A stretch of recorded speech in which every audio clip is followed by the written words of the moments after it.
Hello, kamusta naman ang lahat? Welcome na naman sa ating panibagong araw. Naghatid nga ako ng aking alaga sa school.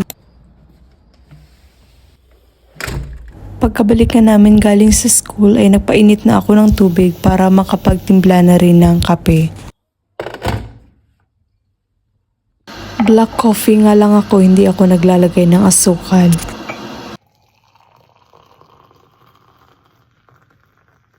Bandang 8:30 AM ay nagsimula na nga akong mag-exercise.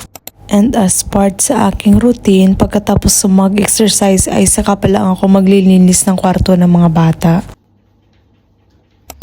Sunod ko na nga nilinisan yung CR ng kanilang kwarto.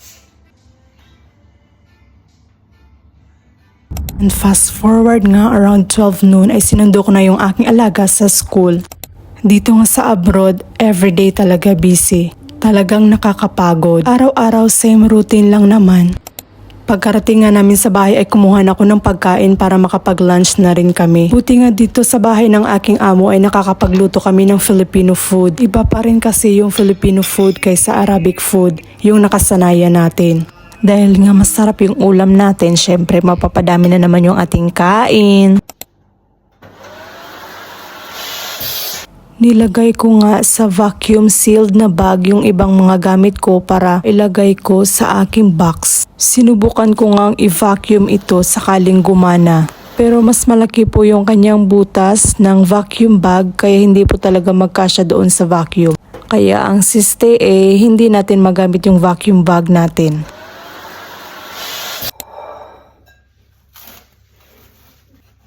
Yung parang kakakain mo lang ng lunch for magsasnack ka na naman, abay. Kaya talagang natatawa ako dun sa mga iringan ng mga OFW. Yung sa Israel, malaki ang sahod. Hong Kong naman, pwede daw silang umutang na pagpumunta silang hiking tapos pagbaba nila after 2 weeks, wala na silang utang. Kung sahod talaga yung usapan, lugi talaga yung Middle East. Kasi mura lang talaga yung pasahod dito ng mga OFW, lalo na yung mga DH. Pero paswertihan lang din ng mga amo. Tulad ko dito sa Qatar. Yes, hindi kataasan yung sahod ko, pero pag usapang pagkain, abay. Hindi ako lugi dyan. Unlimited ang pagkain, nakakaluto kami ng Filipino food, libre yung mga toiletries namin at gamit namin, lotion, shampoo, cream silk, liner, napkin. At syempre, unlimited food yan.